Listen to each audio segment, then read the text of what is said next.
Dr. Patrice here at MP Student Mag, where we're keeping you updated with every aspect of your life in and out of school. Today we are talking giving back with Deanna Emborski of Atlanta, Georgia. Hey Deanna, welcome. Thank you, Patrice. It is an honor to be here with you. Well, let's get started. You have a unique background in publication, pageantry, modeling, and acting. Can you tell us a little bit about how you got started? How I got started overall, I have done a lot of things, yes. So how I got started in acting and pageantry, it was kind of along the same lines. I was put into dance classes when I was young, 3 years old, and got started at a very young age performing through those. At the age of 14, I actually did professional dinner theater in Toledo, Ohio, and it was Westgate Dinner Theater, and that was kind of the launch pad for me to kind of segue into the acting part of things. I was lucky enough through there. I did things like The King and I, and then of course, high school musicals and Bye Bye Birdie and 42nd Street. So my acting and dancing kind of went hand in hand the whole time. So I got started at a young age and it just kind of stuck with me. I think I feel very at home on stage, which is how kind of the whole pageantry thing came into my life as well. Just kind of pairing those two together was really comforting to me. And you mentioned, I had a career, a 20-year career in publishing as well. I was a newspaper publisher, worked for some of the largest publication companies in not just the United States, but Canada, and had an extensive career doing multimedia, enjoyed it so much. I actually was a GM for a NASCAR magazine at one point. So I've kind of done it all at this point. And one of the things that many of our viewers do not know that I am disclosing right now, that Deanna has also been inspirational to us launching MP Student Magazine, using that her background to help us get started. And with that being said, I wanted to segue into what was it like as far as the day in the life of doing a publication? Well, I was so excited to hear of your vision and your dream. And then I was not as excited to give you the reality of what publication life is like, because it's not as glamorous as everyone thinks it is. No, it is not. Unfortunately, I think along the way you got to learn some of those things that I talked about in the early stages were very real. While you can have the greatest idea in the world, if you don't have a really good support system and you don't have kind of the reins on, meaning you can go in 1,000 different directions with a great idea, but you really have to have a solid focus about where you want to go and how quickly you want to be there, which I think people get very excited when they want to start things like publications or even entrepreneurial businesses, and they see themselves from 0 to 60 in no time flat. And it's not like that. It's a lot of hard work and dedication. And so it was really exciting for me to sit down and talk with you and give you some of the background that I learned over the years about how to really pace yourself, especially in an ever-changing environment like media. When I first started, and this will date me, and please don't go look it up because then you will know how old I am, in newspaper, plates were actually used to print the newspapers. So the plates were put in and then the press ran with the ink on them, and that's how the newspapers came about. There was no digital format. So it's really evolved. And in the last 10 years, the evolution has been at warp speed. And so when someone wants to get into the publishing business, publishing meaning digital or print, at this point, you really have to be honest about what's happening in the world and how difficult it can be to navigate that world. But you took everything I said to heart and you made notes and you really stuck with your well-paced plan of launching NP Magazine. And it has really turned into something fantastic. And it's been really great to see the evolution of what has transpired. And I thank you, because just from that seed and you nurturing and encouraging me from time to time is what's allowed it to just to grow. You and there are other people who've been inspirational as well. Absolutely. So I am so grateful, and I thank you for being a part of that, the infancy, I should say, of the magazine. And this is a good time for us to talk about giving back, because what you did was pour into me, and now I'm able to pour into others. Let's talk about just the importance of leveraging your background or your platform to give Right. back. Well, I think giving back starts with who you are at your core and what your true passions are. Everything you come across can be inspirational to you, but you can't get watered down in doing everything. And I think it's important, especially from a title holder aspect. You cannot say yes to everything. And I told you that even from the aspect of the magazine, you cannot say yes to everything. Mhm. You have to be realistic in what you want to achieve, or you can drive yourself mad. There's so many incredible organizations out there that you can get involved in. But when I got involved in doing things, it came from who I was and where my core was. And that was in a domestic violence background. Because I was a domestic violence survivor. To me, once I was able to break free, which I'm so thankful for having that opportunity, because many do not. Many do not. They die at the hands of their abusers.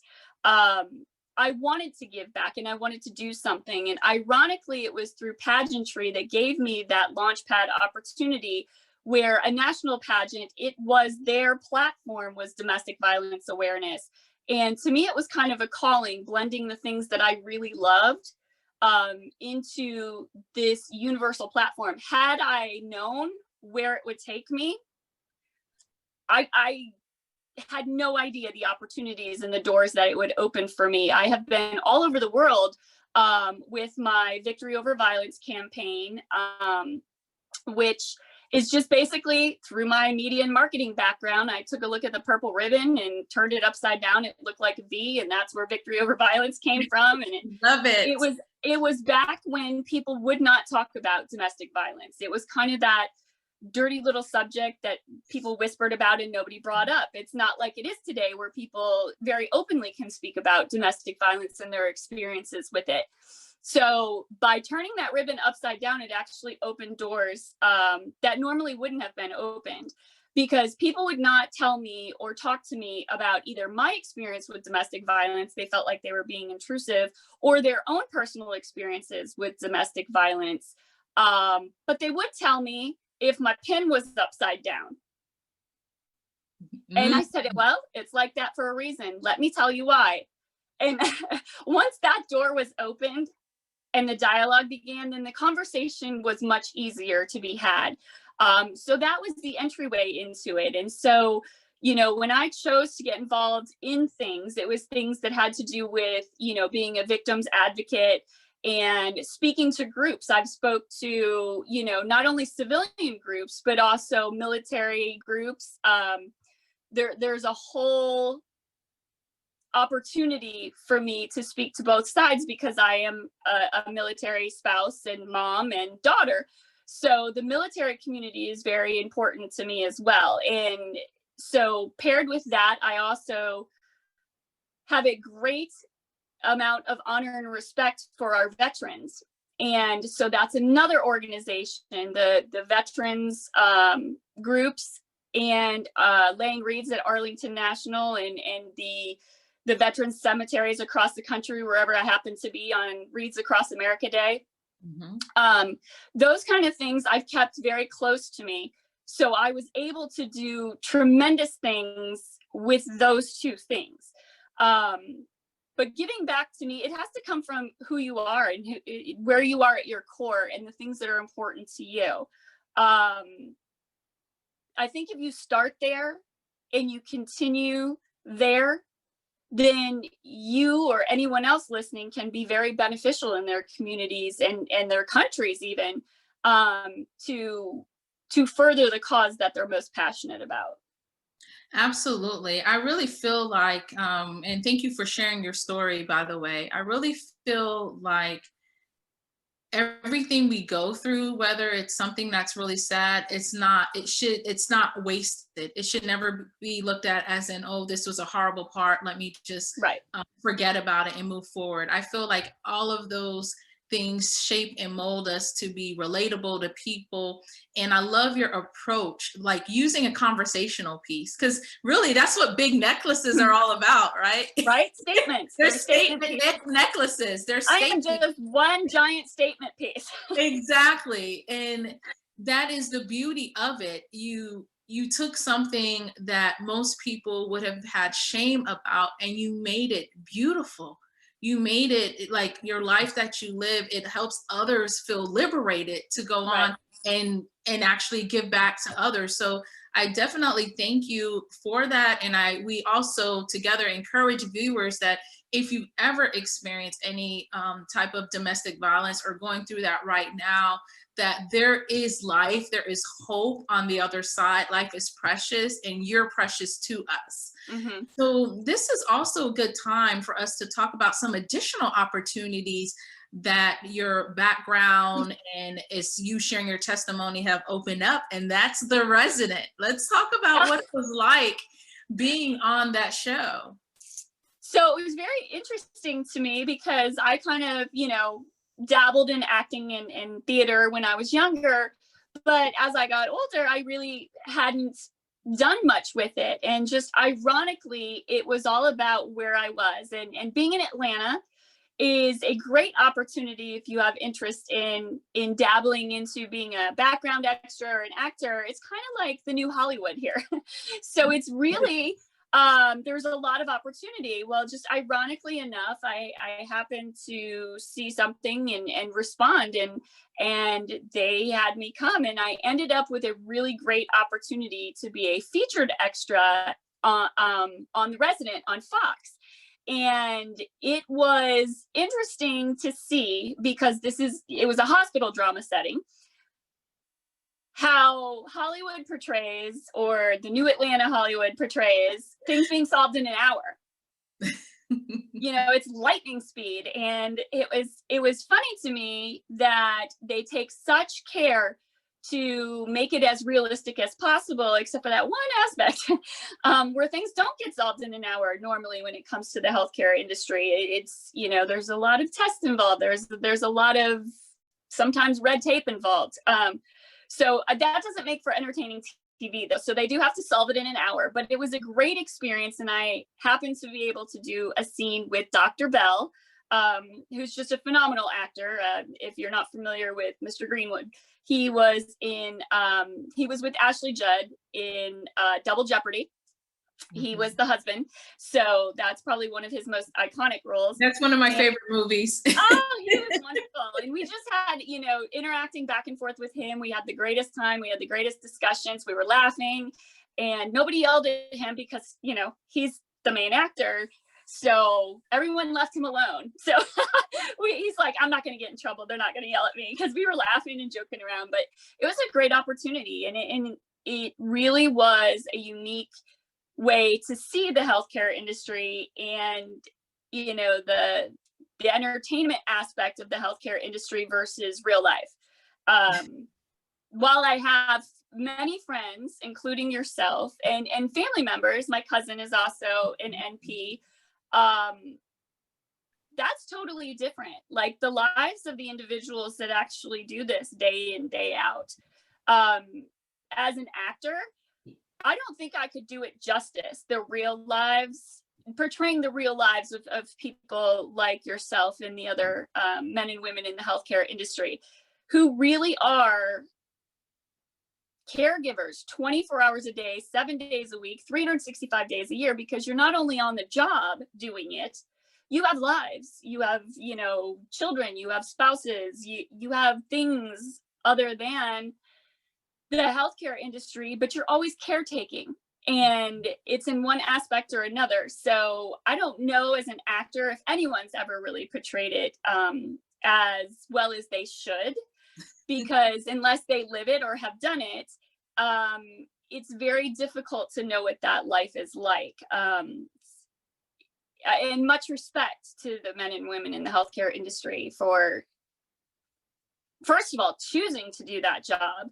I think it's again following your heart in the core of who you are, knowing that you want to take care of other people.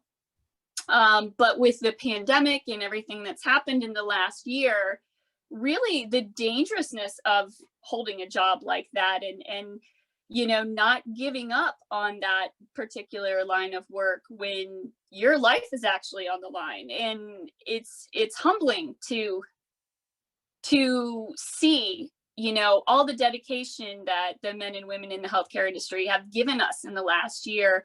It's really been highlighted and celebrated a lot more. And thank you. The long hours and the sacrifice to family and time, and all of it is just, it's very much appreciated. Well, thank you for acknowledging that, because one of the things that we felt as like nurses, and for the nursing community, I could speak on behalf of that, is that many people did not understand the type of mental exhaustion that happens with doing our job. And it feels like sometimes we never get to turn it off. So I just wanted to thank you for acknowledging that. Do you have any like words or inspiration as far as what every MP should know, as well as nurse should know, about how the public views them, and how they could leverage that as far as giving back? Well, I think, like I said, with the current state of things in the last year, the appreciation level for nurses and NPs and the healthcare industry has really risen to a level of where it should have been all along. Except it sometimes takes things like this to remind the public how difficult someone's job is. It's very easy to sit back there and armchair quarterback what you think you should do, or what should be done, or any of those things. But it's very different when you see what's happening, and the overwhelming effects and the mental aspect that you mentioned for the healthcare providers, and just the difference in being able to deliver healthcare, a lot more telemed than before, in things of that nature. So people that were used to kind of the hands-on treatment as healthcare providers, it's been a learning curve for them as well, because it's never been to the point of where, a lot of our everyday healthcare aspects have pushed into a telemed resource. As far as giving back, I think healthcare providers give back daily. To go above and beyond that is just so impressive and appreciated, to whatever you choose as far as an extension of, if you are a pediatric nurse or nurse practitioner, maybe you get involved with children's causes. If you work in cancer wards, or mental health has a big focus right now, as it should. Working with opportunities outside of your job along those lines, because you can really lend the expertise of knowledge along with your volunteerism. And I'm saying volunteerism because you don't have a lot of extra hours to offer. Those hours, you do have families, and it needs to be spent with families, and even on yourself. You need that self time to preserve who you are as a person, and your spiritual guidance, whatever you choose that to be. But if you have opportunities to give back to the community, the knowledge base that you carry is extensive, and a lot of organizations can benefit from that. And I have been involved in Out of the Darkness, which is suicide prevention, and it is formed by parents and siblings of people they have lost to suicide, and how difficult that is to navigate. But they don't want those lights to go out, in leading the cause with mental health awareness and things like that. So there is opportunity out there. I would say follow your heart, and do not water yourself down, though. Don't feel like you have to give back even more than you already give. I think saving lives is a tremendous gift. I'm I'm a big advocate on not watering yourself down, though. To stay effective, you have to stay solid. And to stay solid, you have to stay healthy. And to stay healthy, you have to set boundaries. And you have to appreciate those boundaries and keep them in perspective when you're looking to do things within the community. Wow, there's nothing else to add to that, Deanna. I thank you for taking the time to share that with us. You have poured so much into me, and now I get to share you with those who follow us here at the Student Mag, the definitive voice of nurse practitioners. Thank you, and you have a great day. Thank you, Patrice. It was a pleasure. Thanks for tuning in. Don't forget to subscribe, like, and share.